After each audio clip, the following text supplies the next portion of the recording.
Four little girls that left the Sunday school that day and never came home at all, but left instead their blood upon the wall, with splattered flesh and bloodied Sunday dresses. Torn to shreds by dynamite that China made eons ago, we did not know that what China made before China was ever red at all would redden with their blood this Birmingham on Sunday wall. Birmingham Sunday by Langston Hughes. Four tiny girls who left their blood upon that wall, and little graves today await the dynamite that might ignite the fuse of centuries of dragon kings whose tomorrow sings a hymn. The missionaries never taught Chinese in Christian Sunday school to implement the golden rule. Four little girls might be awakened someday soon by songs upon the breeze, as yet unfelt among magnolia trees. Carole Robertson, who loved books, earned straight A's, and took dance lessons every Saturday, who joined the Girl Scouts and Science Club and played clarinet in the high school band, a member of Jack and Jill of America. Carole, who thought she might want to teach history someday, or at least make her mark on it. Jack and Jill members Carole Robertson and the victims of the 16th Street Baptist Church bombing on September 15, 1963 in Birmingham, Alabama. We pay respect to the many leaders that fought and died for the civil rights that we have today. Carole Robertson and three other young girls were killed when a Birmingham church was bombed by members of the Ku Klux Klan 57 years ago.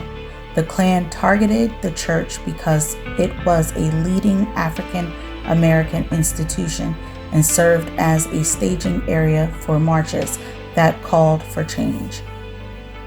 Born on April 24, 1949, Carole Robertson lived in Birmingham, Alabama. A good student who loved reading and dancing, she attended the city's 16th Street Baptist Church. On September 15, 1963, a 14-year-old Robertson was killed along with three other young victims when the church was bombed by members of the Ku Klux Klan. The tragic deaths led to more support for the civil rights movement. Born on April 24, 1949, Carole Rosamond Robertson grew up in Birmingham, Alabama, where her family had deep roots, with her father Alvin, her mother Alpha, an older sister Diane, and an older brother Alvin Jr. Carole lived in Birmingham's Smithfield neighborhood, a African American section of the city. Alvin was an educator with an interest in music, and Carole was a musically inclined child herself. She sang in the choir at Wilkinson Elementary School, played the clarinet, and was a member of the Park High School marching band. In addition to reading and studying, Carole was an high-achieving student. She participated in Saturday dance lessons, the Science Club, Girl Scouts, and Jack and Jill of America, a civically minded youth and family organization. In addition to working as a school librarian, Alpha Robertson served as a regional director for the group. Having seen 50 radically targeted bombings since 1945, Carole Robertson's hometown was sometimes called Birmingham. Though her parents wanted to protect their daughter, not allowing her to go out alone at night, the family also continued to lead a regular existence. One part of their routine was attending service at the 16th Street Baptist Church, a nerve center for the city's African American community that also served as a gathering place for the leaders at the civil rights movement. On September 15, 1963, a Sunday, Carole went to church and attended a Sunday school class.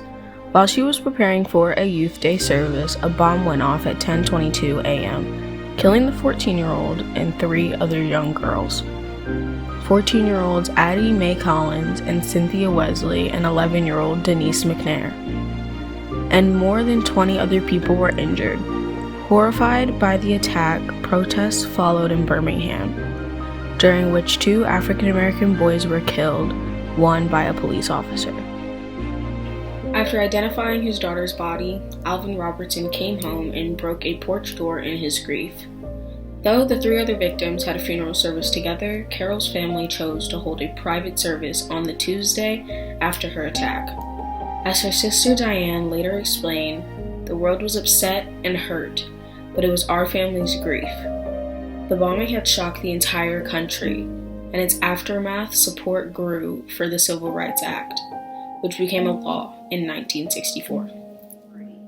Justice for Carole and the 3 other girls was slow to come. Members of the Ku Klux Klan were suspected in committing the church bombing early on, but escaped justice for decades, thanks in part to interference by J. Edgar Hoover, the director of the FBI, who in 1964 derailed efforts by the Bureau's Birmingham office to bring charges against him and 3 other men.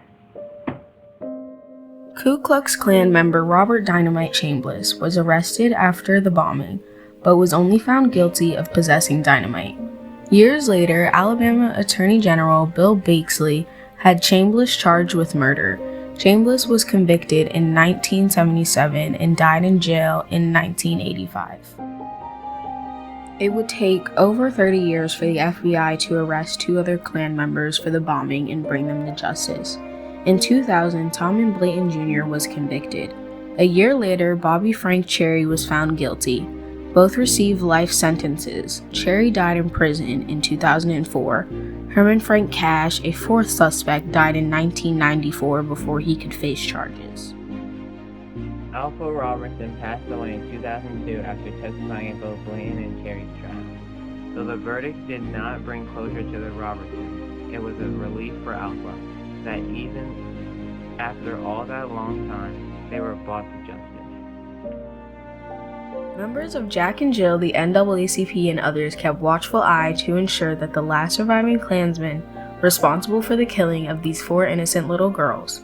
Each time Blayton found himself eligible for parole, members wrote letters and busloads of people traveled to Alabama in opposition to his release. Each time, he was denied. Blayton died in prison on June 26, 2020, serving 4 consecutive life sentences for his crime. While the Klan had hoped their attack would derail the civil rights movement, as the marches, it actually marked a turning point in the civil rights movement, igniting change and contribution to the passage of the Civil Rights Act of 1964. Carole Robertson, we remember you and many leaders who fought and died for the civil rights we have today. Thank you. Black Lives Matter.